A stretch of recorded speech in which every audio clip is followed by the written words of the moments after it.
बिस्मिल्लाहिर्रहमानिर्रहीम। अस्सलाम वालेकुम नाज़रीन, मैं हूं आपका मेज़बान वकार सलीम खोखर, आपकी खिदमत में हाजिर हूं आज एक नए व्लॉग के साथ। नाज़रीन, आज हम बात करने जा रहे हैं पाकिस्तान की मौजूदा सियासी सूरत हाल के हवाले से। और लग कुछ ऐसा रहा है कि जो पाकिस्तान की सियासी सूरत हाल है ये एक शिद्दत की सियासत में दाखिल होती जा रही है, बदले की सियासत में दाखिल होती जा रही है। इस्लामाबाद पुलिस अभी लाहौर में पहुँच चुकी है और ज़राए के मुताबिक पाकिस्तान तहरीक इंसाफ के जो उनसे चेयरमैन इमरान खान, उनको गिरफ्तार करने के लिए कुछ ऐसी हदायत जारी की गई हैं। केस जो बनाया गया है वो तोशाखाना का केस बनाया गया है और तोशाखाना केस में कहा यह जा रहा है कि खान साहब जो है वो पहले भी अदालत में पेश नहीं हुए, तो जिसकी वजह से 7 मार्च तक हर सूरत गिरफ्तार करके उनको अदालत में पेश करने का हुक्म है। और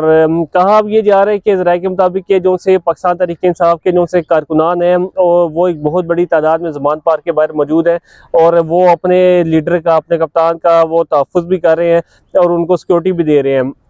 इसके अलावा कि दीगर भी बातचीत करें तो पाकिस्तान में कुछ इलेक्शन का माहौल बनने को है और शेख रशीद अहमद साहब ने अभी हाल ही में कुछ देर पहले एक बड़ी अहम तरीन प्रेस कॉन्फ्रेंस की है। उस प्रेस कॉन्फ्रेंस में मुख्तलिफ चीज़ों को ज़ेर बहस लाया गया है। सबसे अवलीन तरजीहात में से तो जो से पाकिस्तान के भी जो से सियासी हुकूमती रहनुमाएँ, उन हुकूमती रहनुमाओं के जो से अखराजात हैं उनको कम करने की तजावीज़ात के ऊपर तजावीज़ दी गई हैं और अवलीन तरजीह इसी चीज़ को अपनाने की हदायत जारी की गई हैं कि शेख साहब कहते हैं कि अगर आप हुकूमत में हो के अपने अखराजात कम नहीं कर सकते या कम नहीं कर रहे तो आपको गरीब आवाम का जो सही किस्म का ख्याल है वो किस तरह आएगा कि आवाम चक्की, महंगाई की चक्की में पिसी चली जा रही है। और अगर बात करें पेट्रोलियम मसनूआत की, आटे की, चीनी की, और बहरान के साथ साथ बहुत से ऐसे माफियाज हमारे मुल्क पे मुसल्लत हुए हुए, हर डिपार्टमेंट में कुछ ऐसे माफियाज हैं जो कि अपना रोल प्ले कर रहे हैं, ना कि आवाम को तहफ़्फ़ुज़ देने के लिए प्ले कर रहे हैं बल्कि उनको शदीद मुश्किलात में मज़ीद दाखिल करने के लिए वो ऐसा वाइटल रोल प्ले कर रहे हैं। कुछ ही दिन रह गए, रमज़ानुल मुबारक का बरकत महीना भी शुरू होने वाला है। आलमी सतह पे देखा जाए तो रमज़ान मुबारक के बाबरकत महीने में जो सी महंगाई होती है वो कम हो जाती है, सब्सिडीज़ दी जाती है, रिलीफ दिया जाता है। लेकिन महंगाई के इस बदतरीन दौर में, बदहाल दौर में, यानी कि पाकिस्तान के हमारे बड़े बुजुर्ग ये कहते हैं, जितने भी सियासी बड़े तजीज़ा निगार ये कहते हैं कि पिछले 50 साल दौर में उन्होंने ऐसी बदतरीन महंगाई नहीं देखी। एक महंगाई का दौर आया था जबकि मशरिकी पाकिस्तान हमारे मुल्क से अलहदा हो गया था 1971 में, तो उस वक्त पाकिस्तान की करेंसी बिल्कुल नीचे गिरी थी और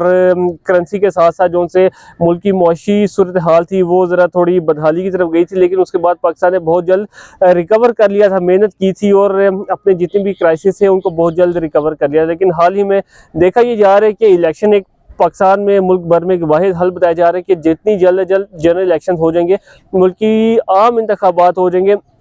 उसके बाद ही पॉलिटिकल स्टेबिलिटी आ सकती है। तो खान साहब की गिरफ्तारी एक बहुत बड़ा सवालिया निशान बन चुका है। आया कि हकीकी तौर पे उन्हें वो गिरफ्तार कर पाएंगे या नहीं गिरफ्तार कर पाएंगे, या खान साहब खुद अदालत में तोशाखाना केस में पेश होंगे। और आने वाले दिनों में कुछ अहम तरीन पेशियाँ भी हैं। 9 मार्च को भी इस्लामाबाद की अदालत में उन्होंने एक मरतबा फिर पेश होना है और मुकदमा तो बहुत से बन गए हैं। और ये भी एक यूथ के लिए बहुत बड़ा सवालिया निशान बन गया कि वो तो तमाम तक सियासी रहनुमा जब तक तो हुकूमत में होते हैं तब तक आज़ाद होते हैं, किसी भी की भी गिरफ्त में नहीं आते और हर चीज़ से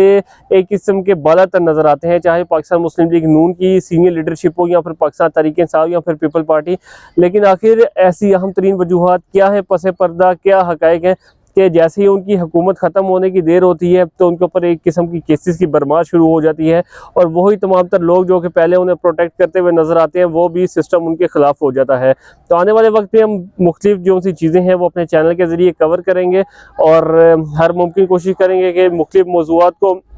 मुख्तलिफ एंगल से कवर करके आपकी खिदमत में पेश की जा सके। अब तक के लिए इतना ही, इजाज़त दीजिए। वकार सलीम खोखर को अपना भी ख्याल रखिएगा, अपने इस चैनल का भी। अल्लाह हाफिज़।